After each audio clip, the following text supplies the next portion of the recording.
A CAPES comemora esse ano 65 anos. Eu diria que ela não só foi pioneira quando criada por Anísio Teixeira, lá em 1951, né? Anísio Teixeira vislumbrou a importância da formação de recursos humanos para o desenvolvimento do país, nos mais variados setores, a começar pela própria educação, né? E, em particular, a educação superior. A CAPES, preocupada com a formação de mestres e doutores, ela focou no início a própria qualificação do ensino superior.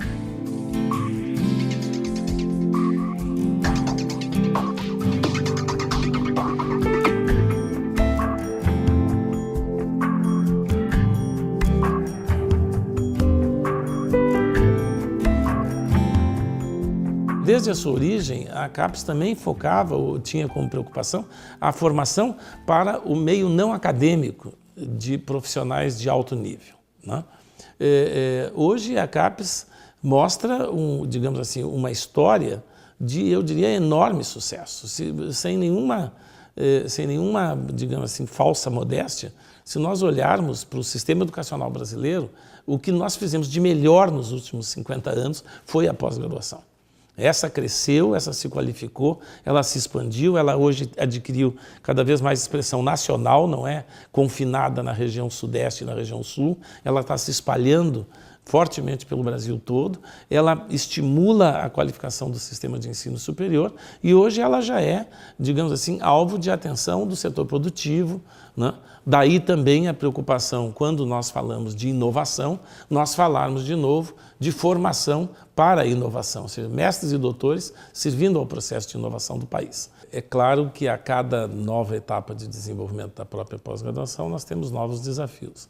Um desafio muito importante hoje é o da internacionalização, ou seja, expor os nossos programas de pós-graduação a uma cooperação mais intensa, a uma relação mais intensa com parceiros internacionais, de modo a melhorar o nível da pesquisa que é feita, melhorar o nível da formação que é oferecida, né?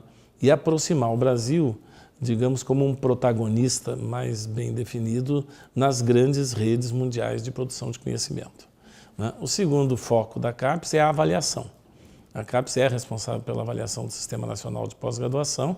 Essa avaliação ela é um sinalizador muito importante para as instituições de como fazer uma boa pós-graduação e como fazer crescer uma boa pós-graduação com mais qualidade, com mais inserção internacional. Os resultados deles são decisivos, muito importantes, né? Balizam a validação dos diplomas em território nacional, sinalizam para as universidades onde elas têm que fazer uma política de maior apoio, onde elas podem estimular para melhorias, onde elas têm que corrigir problemas.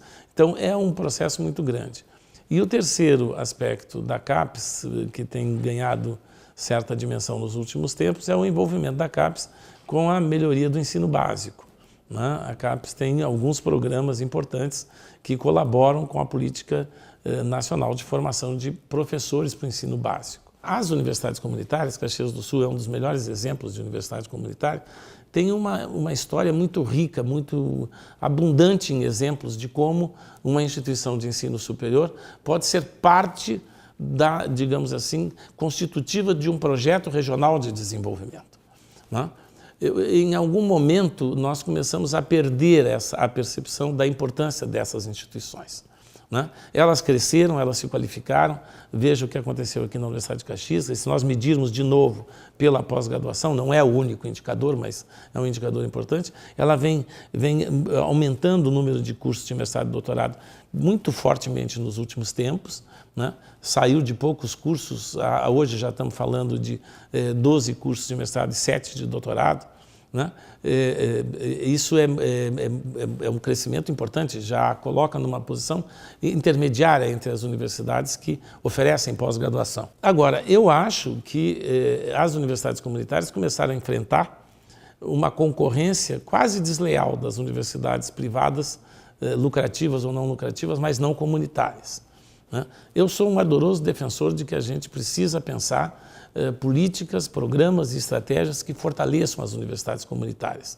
Elas são, fora das instituições públicas, os melhores parceiros que o poder público pode ter para o desenvolvimento de política de formação de recursos humanos, para a ampliação da base e da infraestrutura de pesquisa, para a inovação tecnológica e, portanto, precisamos olhar com mais atenção.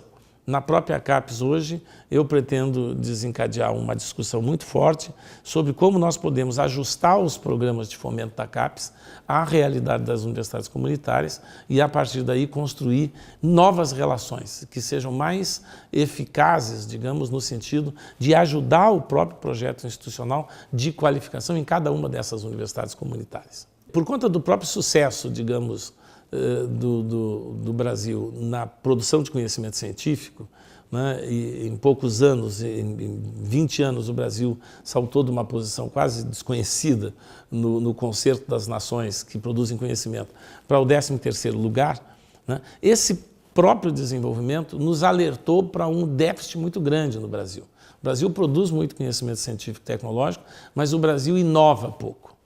Né? Ou seja, a capacidade de inovação, de produção de marcas, patentes, de criação de novos produtos, de novos processos que possam se transformar em valor econômico, portanto, em motor da economia, de aumento de competitividade, etc., etc. Nisso tudo o Brasil está muito atrasado. Quer dizer, nós temos muito mais conhecimento sendo produzido e, portanto, científico e tecnológico, e, portanto, poderíamos imaginar e conceber que a nossa capacidade de inovação também devesse ser maior. Todos perceberam isso, o governo percebeu, as instituições de ensino perceberam, as indústrias estão percebendo, também porque a competitividade no setor econômico, né, ela se transformou numa competitividade global. O desempenho e a inovação precisam ter por referência que não estamos mais competindo com poucos competidores ou empresas num cenário restrito, regional, nacional, não.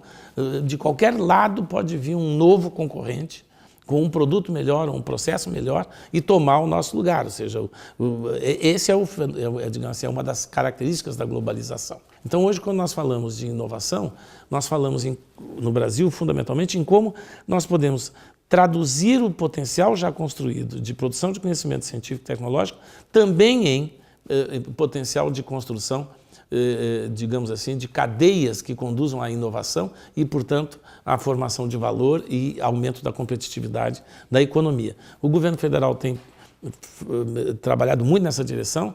O novo marco legal da ciência brasileira, ele tem um conjunto de dispositivos que quer exatamente favorecer essa ponte, a construção dessas pontes entre a produção de conhecimento e a inovação, inclusive na indústria. Eu sempre digo que a universidade brasileira ela tem capacidade suficiente para dar qualquer resposta a perguntas bem feitas que lhe sejam feitas, né?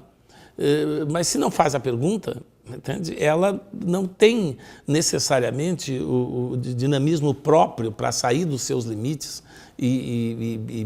primeiro, conceber um desafio novo, formular esse desafio em termos de tarefas, etc., etc. Isso precisa vir de fora. E a nossa economia sempre foi uma economia muito conservadora. Nós nos acostumamos a importar soluções tecnológicas, né? Não é um problema da universidade isso é um problema da empresa brasileira. O empresário brasileiro não gosta de correr muito risco, né? Ora, a inovação envolve risco. Pode dar certo, pode não dar certo. A gente tenta minimizar o risco, mas sempre tem um risco embutido, né?